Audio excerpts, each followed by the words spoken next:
Pemicu R bunuh keluarga Sahroni di Indramayu, berawal mobil rental mogok. Dalam pembunuhan keluarga Sahroni di Indramayu, Jawa Barat akhirnya ditangkap polisi. Mereka adalah dua pria berinisial R dan P yang sebelumnya kabur ke Demak, Jawa Tengah. R merupakan rekan kerja korban Budi Awaludin semasa di Ban.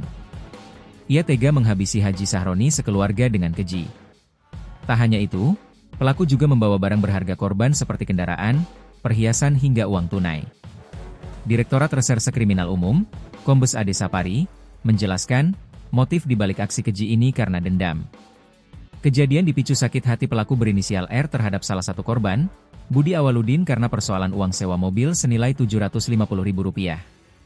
Sebelumnya, R ini merental mobil ke Budi dengan memberikan uang sewa Rp750.000.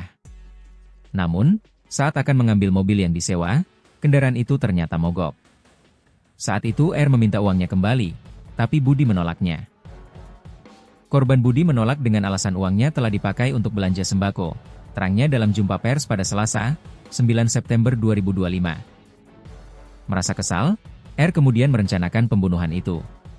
Kombes Ade pun menerangkan, pada Kamis, 27 Agustus 2025, tersangka R mengajak tersangka P dengan mengiming-imingi uang untuk melaksanakan rencana itu. Pada malam tersebut, keduanya mendatangi rumah korban sambil membawa pipa besi.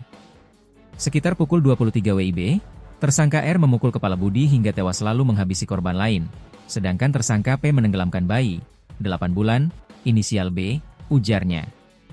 Setelah melakukan pembunuhan, kedua pelaku membawa kabur uang Rp750.000, 2 unit mobil, dan perhiasan bayi.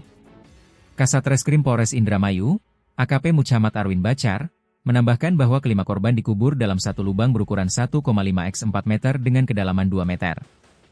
Pipa besi yang digunakan sebagai alat pembunuhan kemudian dibuang ke Sungai Cimanuk. Mereka juga membersihkan bercak darah di lantai rumah dengan mengepelnya.